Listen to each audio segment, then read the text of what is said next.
Hello student, welcome back to chapter congruency again.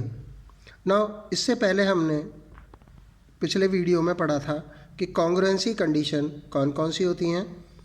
ये SSS, SAS, ASA, साथ ही साथ AAS यानी कि और RHS.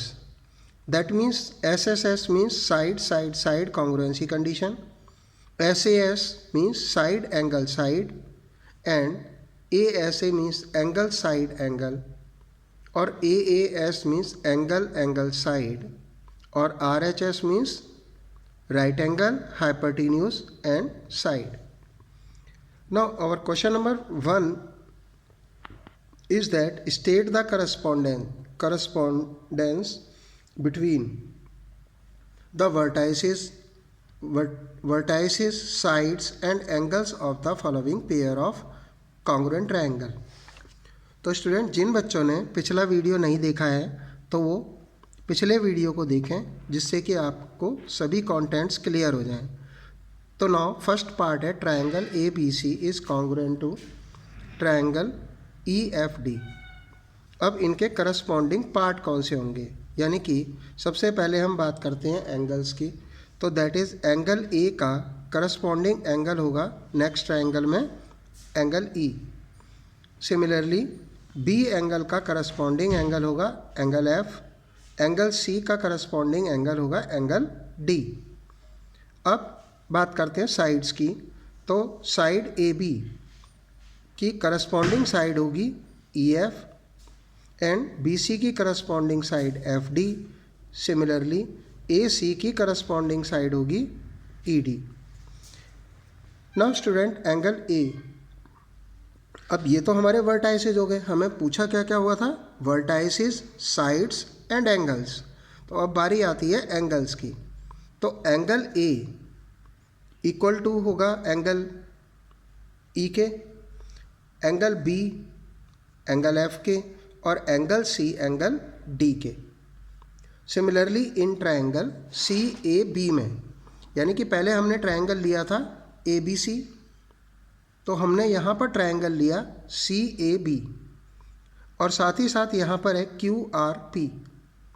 तो अब वर्टाइसेस कौन से होंगे, एक तो C वर्टाइसेस है और इसका करस्पॉन्डिंग वर्टाइसेस होगा Q.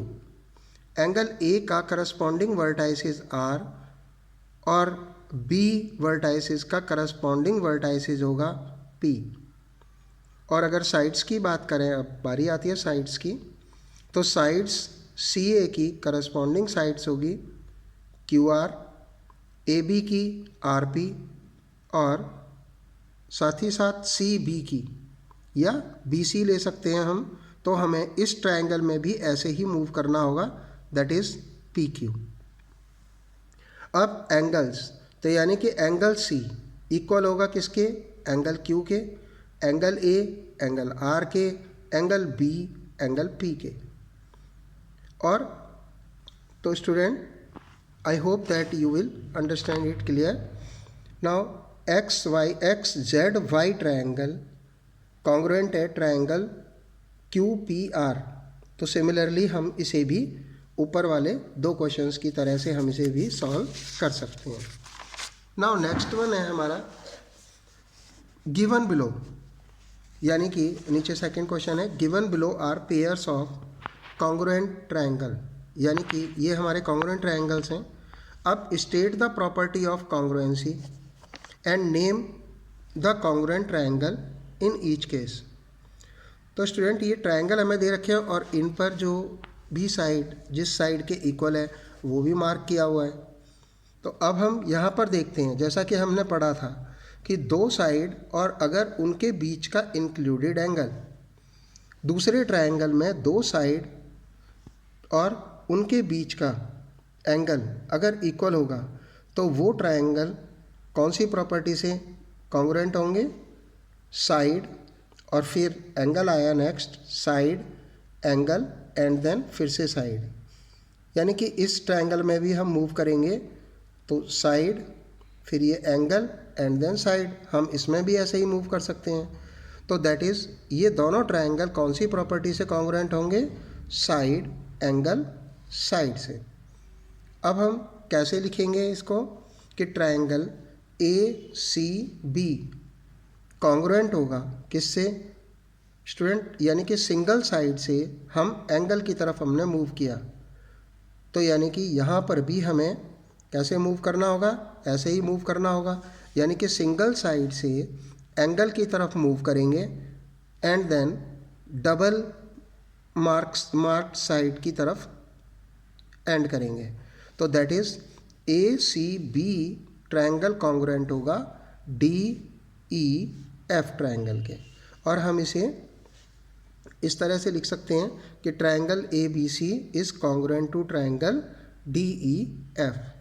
Similarly in second question, अब यहाँ पर हम देख रहे हैं क्लियरली कि भाई एक तो राइट ट्रायंगल है जो कि अब 90 डिग्री का ही होता है राइट ट्रायंगल, राइट एंगल, तो 90 डिग्री का एंगल है। साथ ही साथ इसकी हमें हाइपोटेन्यूज भी इक्वल दे रखी है। तो अब यानी कि ये साइड ये इक्वल है हमारी, तो दोनों ट्रायंगल्स में इनके हाइपोटेन्यूज इक्वल हैं। और एक साइड यानी कि एक लेग जो 90 डिग्री का एंगल बना रही है, दूसरे ट्रायंगल में भी एक लेग आपस में इक्वल है। तो यानी कि कौन सी प्रॉपर्टी से ये दोनों ट्रायंगल कॉन्ग्रुएंट होंगे, right angle and then hypotenuse. Student hypotenuse वो साइड होती है जो कि 90 डिग्री के सामने वाली साइड होती है, तो that is right angle, hypotenuse और एक साइड इक्वल है इसमें, तो दैट इज प्रॉपर्टी कौन सी हुई, RHS। अब ट्रायंगल लिखने की बारी आती है, तो ट्रायंगल RPQ किसके इक्वल होगा, यानी कि ब्लैंक वाली साइड ली है हमने, तो हम कैसे लेंगे, L, N और M। तो student now next one, third question देखते हैं हम। इस ट्रायंगल में मीन्स ऑल थ्री साइड्स, दूसरे ट्रायंगल की ऑल थ्री साइड्स के इक्वल हैं, तो हम कैसे लिखेंगे, ये ट्रायंगल हमारे कौन सी प्रॉपर्टी से कॉन्ग्रुएंट होंगे, SSS से, क्योंकि तीनों साइड्स इक्वल हैं।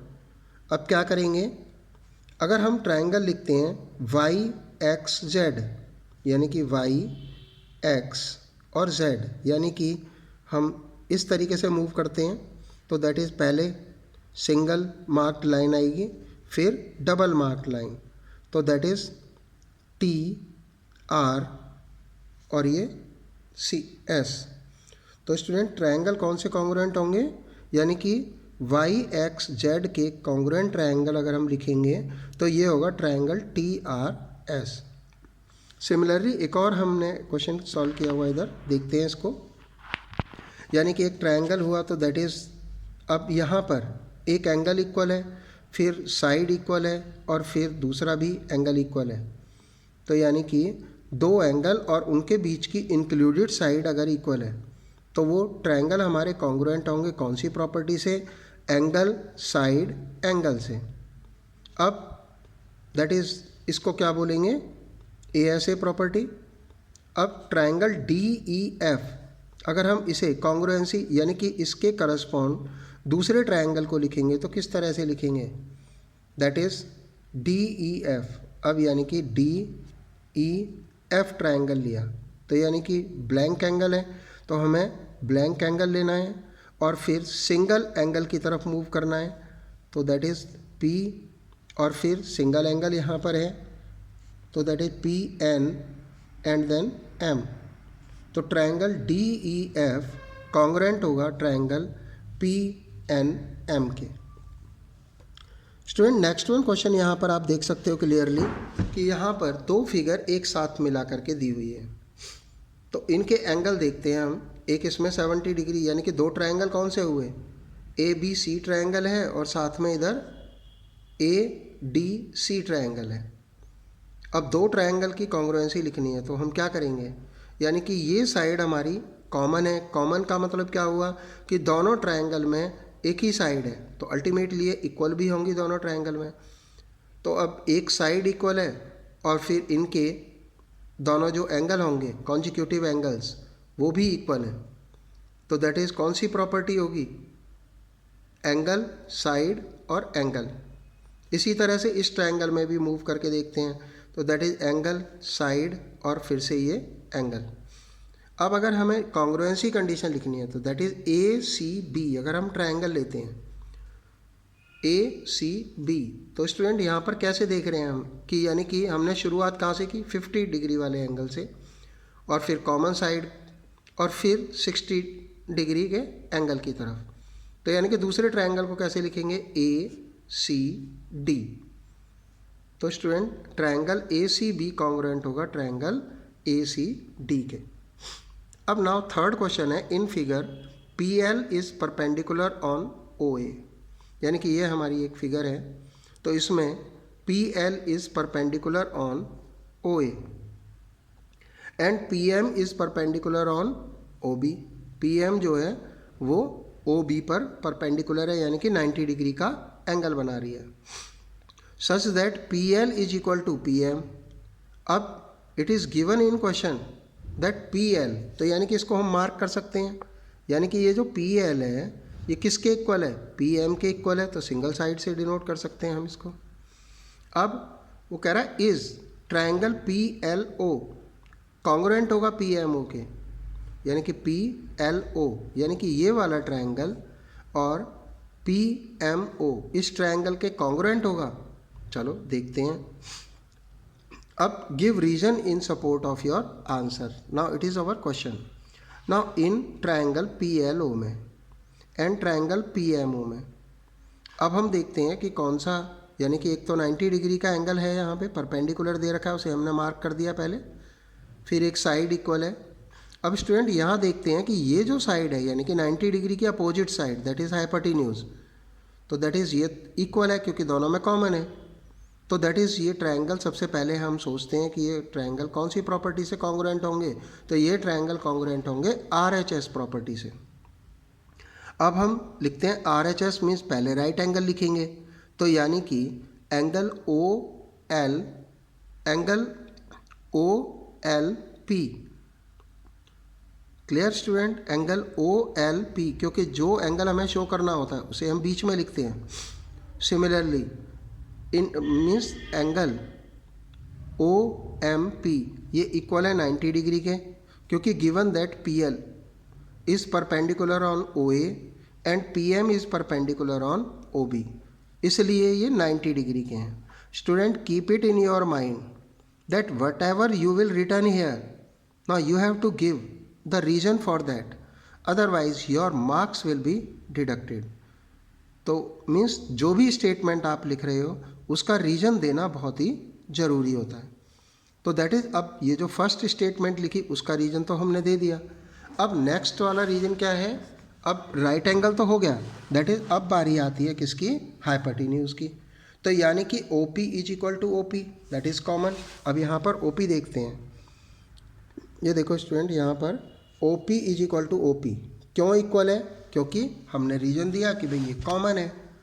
अब P L is equal to P M ये हमें गिवन है, तो that is right angle hypotenuse और साइड से ये दोनों ट्रायंगल हमारे कॉन्ग्रुएंट हो जाएंगे।